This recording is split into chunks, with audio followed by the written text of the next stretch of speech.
Hey guys, and welcome to episode 42 of How I Made My First $1 Million. Today we are looking at the numbers from March 1st, 2024, so let's dive in.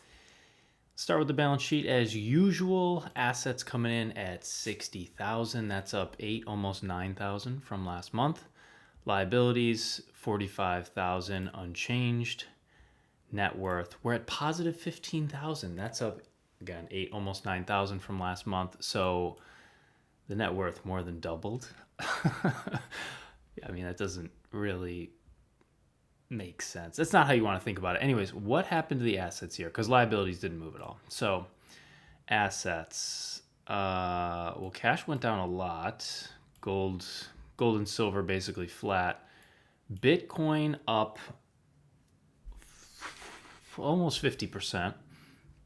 Yeah, the price of Bitcoin went up almost 50%, maybe like 45% in the month of February. So that's awesome. So that's 13 grand right there. Yeah, so that's the main thing. And liabilities, this is just what they look like. Obviously, same as last month. I didn't pay down any debt. I'll explain why in just a second. So yeah, that's the balance sheet. Let's take a look at the chart. So we got another point here. We got two positive ones in a row. Why is this not showing? Okay, I think my computer's being pushed to the limits here. I got a lot of programs open. Normally I don't do that. But anyways, so that was 6. This, if we go here, maybe? No, it doesn't want to do it. Okay.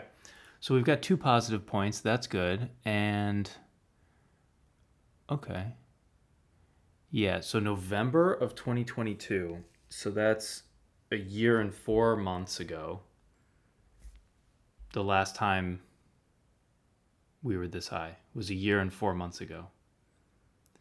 And that, 15.9. Oh, okay. No, almost. I was going to say that was a record low, but it wasn't. Okay. Anyways, looks great. Let's move on. Income statement. So what happened? Okay, first thing I'm noticing is revenues fell off a cliff. What happened? So I didn't get paid. So technically I'm a 1099 employee. So as a consultant, I fill out an invoice every month and then they pay me within 30 days. So February is only 29 days. So even though I filled out my invoice within the first few days of February, I didn't get paid until, well, I still haven't been paid. I'm recording this on March 3rd. So maybe it'll hit tomorrow, but I didn't get paid. So basically that's why the income was so low, but it's coming. No donations, loan repayments. So $393, I pulled that out of Kiva. I mentioned before that I'm withdrawing that currency and I'm going to find somewhere else to either lend it or donate it or something. Investment income, $500. So because I didn't get paid and I was so close to running out of cash in my bank account, I sold $500 worth of Bitcoin just to get me through to the paycheck hits. So I did not want to do that, obviously. So I had to pay fees on that transaction, and then I'll have to pay ordinary income tax on that because I bought it, and then sold it within a year. I mean, probably like a month. So super big bummer, but also not a big deal. Expenses. Why are these so dramatically different? Oh, yeah. Okay, obviously it's this. I should have realized. So I didn't pay down any debt, and I didn't buy any investments pretty much because I had no cash flow, and also didn't spend $2,000 on a cruise. So that's $9,500 right there, which more than accounts for the difference. Okay. So easy. All right, so that's the income statement. Cash flows. All right, so negative operating cash flow. Again, I've mentioned this a few months now in a row, but like when that's positive, that means you're living within your means, and this is clearly not positive. But again, I'm going to have more than this amount hit my bank account probably tomorrow. Tomorrow's Monday. So yeah, nothing from employment, but I'm expecting something like 9,000, something like that. Spent less on purchases, including $2,000 less on like travel. Still paying $152 a month in federal income taxes, I believe from the 2018 tax year. So we're 6 years on now. That's a story in itself. Anyways, investing, yeah. So instead of buying $4,000 worth of investments, I sold 500. I just explained that. And financing, again, instead of paying off a bunch of debt that I had borrowed, I actually received $393 that I had loaned out and pulled that out of that lending pool. So yeah, so that's the cash flow. Let's get to the updates. All right, so as I said, I continued withdrawing money from Kiva. I'm spending a lot of time working. I own the shorts. That's pretty much what I think about is what I could make into a YouTube short. Like I think about that all the time. I'm like, what happened in the economy? What happened with the price of Bitcoin? What happened with whatever? And can I turn that into a short? And then basically how do I craft something around that? So that's pretty much what I'm thinking about all the time. Yeah. Vegetables. Broccoli was delicious. We ate the broccoli. We harvested some of the broccoli, and it was so much better than store-bought broccoli, like even the organic stuff. So that was really good. So we should get another harvest. I don't know how long it takes for a new plant to emerge, but we can already see that some is growing. So looking forward to that. And we still have a potato in there that's sprouting leaves, and we'll see what happens. So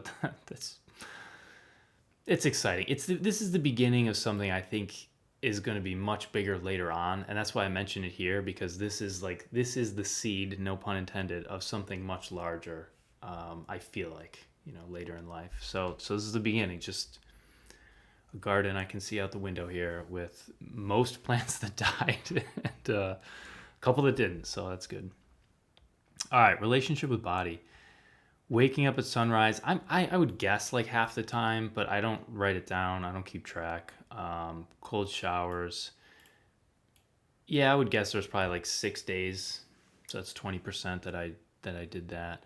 Didn't do any push-ups, sit-ups, or squats, but I did go to the gym and lift weights 10 times in February. 10 times in 29 days. So that's like once every 3 days. Didn't play golf or disc golf, but I did yoga 9 times. So that's, again, almost like once every 3 days. So that's a lot of activity. That's 2 things out of every 3 days. Plus, I've got a couple other things down here. 3 softball practices and 2 soccer games. I joined a soccer team. But hang on. Let me go back. My mother-in-law came to visit for 6 days, so that was nice. So, on the topic of relationship with others, that was an adventure in interacting with the other humans on the planet.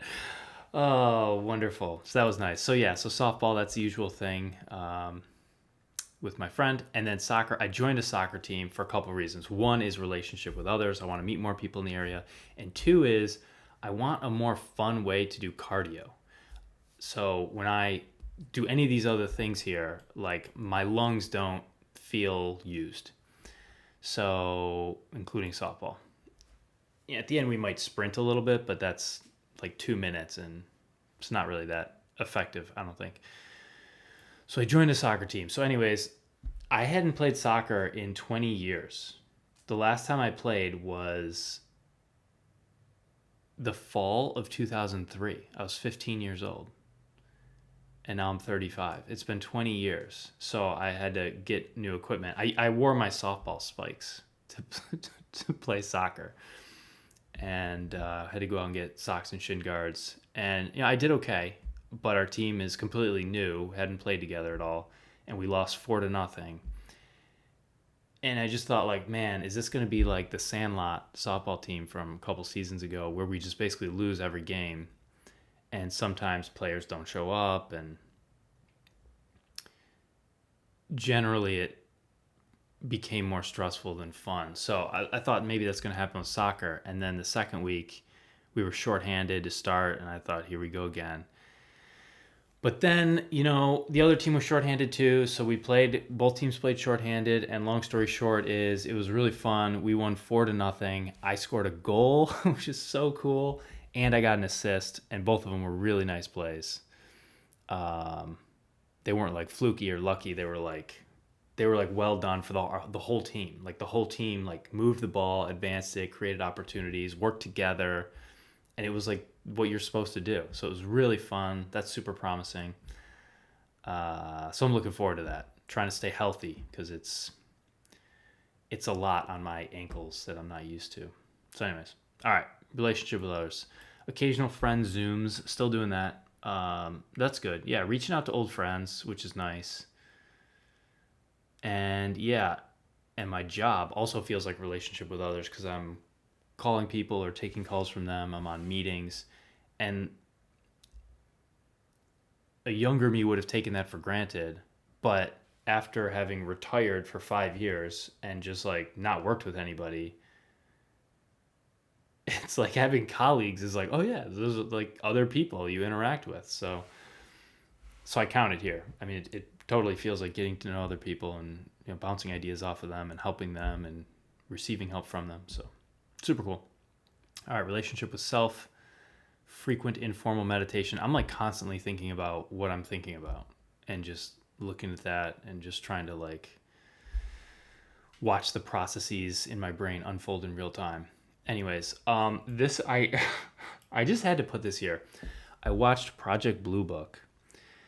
So that's a TV show, and it's like well produced, and it's got that guy from Game of Thrones, Peter Baelish, Littlefinger. He's like one of the main characters, one of the two main characters. Project Blue Book, if you don't know, is a project from the U.S. government, the Air Force, in the, I want to say 60s, 50s and 60s. Yeah, I think it was like not quite 20 years, something like that. But it also evolved from several other projects before, Project Grudge and Project something else, and it kind of changed names and it became Project Blue Book. And the whole point of it was to investigate UFO sightings from civilians, from members of the military, just from anything, investigate it and basically explain how it's not aliens, it's like natural phenomena, like it's either birds flying by or it's something going on with lightning or weather patterns or just an optical illusion. So that's really what the show's about, but it's also about aliens. So it's like, I don't know, I've always found this stuff interesting. So there's 2 seasons of that show. I watched it all, and super interesting. Got me on the E.T. kick. So then I found E.T.'s Among Us, which is more of like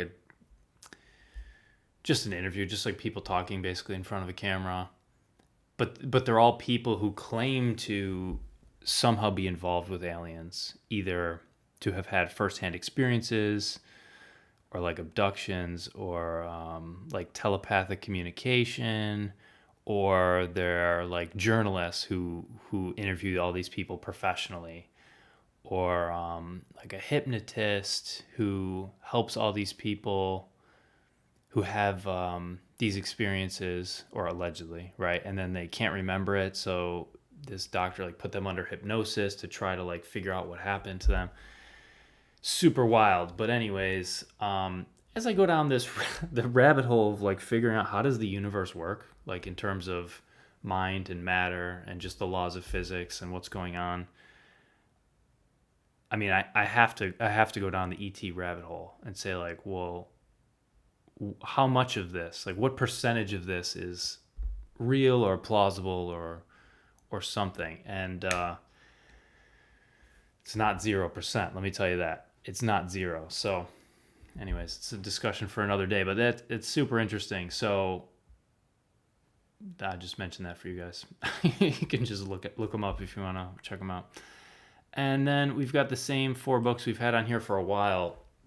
Basically, I'm still going through them either slowly or, in the case of The Space Within, quickly, and now I'm going back through a third time. So I read it twice last month and then just once again this month. And yeah, I'm probably just going to cycle through it again. I mean, it's so good.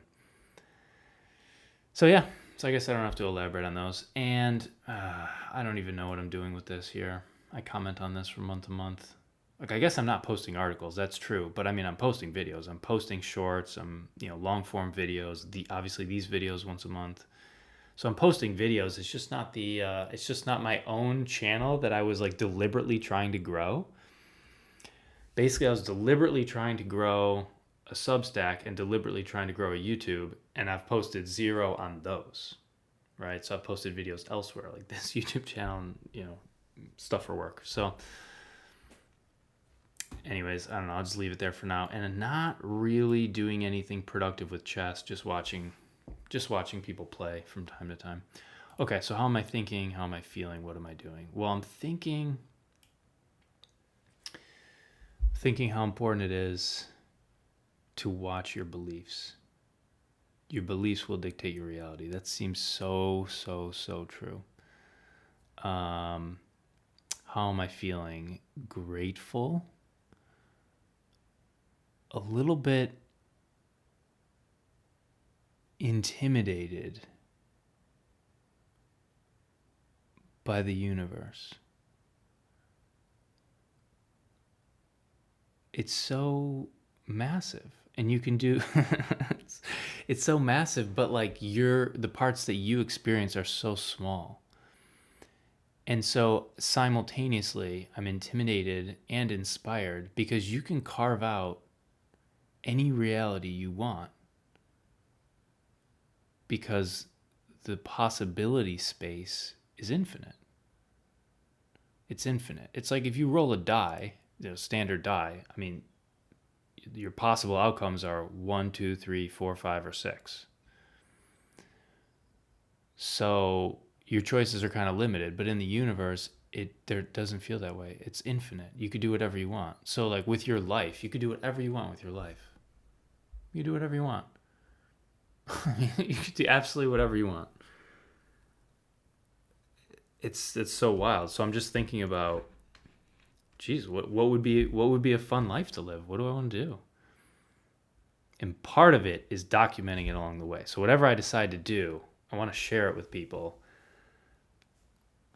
in case they find it entertaining or educational, or like, hey, I'm definitely not going to do what that guy did.